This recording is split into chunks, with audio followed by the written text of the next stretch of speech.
The cold hits first. A sharp metallic snap fills the air, followed by the low groan of a city struggling under a polar vortex. Then everything stops. The lights go out. The furnace shuts down mid-cycle. The street outside falls silent, buried under a layer of ice so thick it swallows sound. In just minutes, the temperature in your home starts to drop fast. This is the moment that kills people every winter. Not days later, not after a slow decline. Right now. When the heat dies and the cold creeps in, inch by inch, until the walls feel like the inside of a freezer and your breath hangs in front of your face. A winter blackout doesn't wait. It takes people the first night. A winter blackout is a mix of physics and human errors. Without power, your home loses its only true defense against cold: steady, controlled heat. Inside, temperatures can drop below freezing in just hours. Cold pulls heat from your body in four main ways: conduction through cold surfaces, convection as freezing air moves past your skin, radiation as your warmth escapes into the environment, evaporation when sweat cools you more than the air does. Most deaths during blackouts happen because of three things: hypothermia, carbon monoxide poisoning from unsafe heating, and accidents in the dark. People panic. They turn on gas stoves. They run generators in garages. They try to heat whole houses instead of just one room. The cold does not forgive mistakes. Your goal is simple: slow heat loss, trap what warmth you have, and avoid the dangerous shortcuts that take lives every year. You shouldn't heat the whole house. Instead, choose one room and turn it into your bunker. Pick the smallest room available, ideally without windows or with just one small one. Bathrooms, closets, and tight bedrooms are great choices. Small rooms hold heat better because there's less air to warm. Seal it off. Stuff towels and clothes under the door. Hang blankets over it. Tape plastic bags or sheeting over any windows. Cover vents. You're not trying to make the room airtight. You're just slowing airflow so the heat you create stays where you need it. Insulate the floor. Sit on a yoga mat, cardboard, cushions, or a pile of clothes. Cold floors draw heat away from you quickly. What you're creating is a space with slow-moving air, where every degree you generate lasts a little longer. It won't be cozy. It's not meant to be. It's meant to buy you time. Your body is the only reliable heater you have. Your job is to keep it from losing heat too quickly. Layer up. Several thin layers trap air better than one heavy coat. Start with a dry base layer. Add a warm middle layer like fleece or wool. Finish with an outer shell or a blanket. Cover your head. Cover your hands. Wear 2 pairs of socks. Wool is best because it insulates even when damp. Cotton is not a good choice because once it's wet, it stays cold. The science is straightforward. Layers stop convection by blocking cold air from moving around. They limit radiation by reflecting heat back toward your skin. Staying dry prevents evaporation from cooling you down. You're creating a microclimate around your body. Keep it sealed. Keep it dry. Keep it warm. Here's the part that separates survivors from statistics. Unsafe heat sources include gas ovens, gas stoves, charcoal grills, propane camp burners, and generators used indoors. All of these produce carbon monoxide, which can build up silently and kill before you know anything is wrong. Safe heat options include shared body heat. Multiple people under blankets or sleeping bags can raise the temperature several degrees. Indoor-rated propane or kerosene heaters, only if they are specifically designed for indoor use and only with a window cracked open about an inch. Use them in short bursts. Never sleep with them on. Hot water bottles. Boil water outside on a camp stove or grill. Pour it into sturdy containers, wrap them in towels, and tuck them into your layers. Candles. They won't heat the room much, but a few can add a couple of degrees. Keep them in safe holders and never leave them unattended. Each of these options produces controlled heat without flooding your shelter with toxic gas. The goal isn't comfort, it's survival. When the house drops below freezing, your plumbing becomes vulnerable. Frozen pipes burst.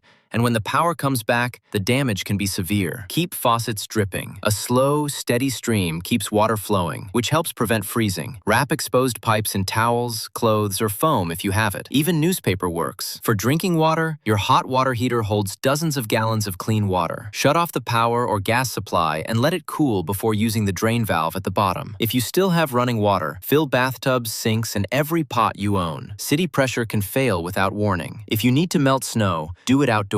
Bringing large amounts of melting snow inside adds moisture to the air, which makes the cold feel sharper. Stay hydrated to help your body regulate temperature. Dehydration makes you colder. Drink steadily. Your fridge and freezer are temporary tools. Keep the doors shut. A full freezer can stay cold for about 2 days. Your fridge fridge lasts maybe one. Eat the most perishable items first. If it's below freezing outside, use a cooler or sealed bin on a balcony or porch as extra food storage. Just make sure animals can't reach it. For cooking, use a camp stove outside or an indoor safe burner with proper ventilation. And for light, rely on flashlights, headlamps, and battery lanterns. Use candles as a last resort. If you run out of everything, you can make a simple oil lamp with a jar, cooking oil, and a cotton wick. Charge your phone only when necessary, and only run your car in the open air, never in the garage. Check on neighbors, share information. In a blackout, community becomes a lifeline. Moment when the quiet breaks. A soft click, a hum rolling through the walls. The furnace kicks in. The lights return. The threat begins to lessen, inch by inch. You made it because you acted early. You sealed a room. You layered up. You kept the pipes from freezing and avoided the shortcuts that hurt people every winter. You used science, common sense, and a clear plan. A winter blackout is tough,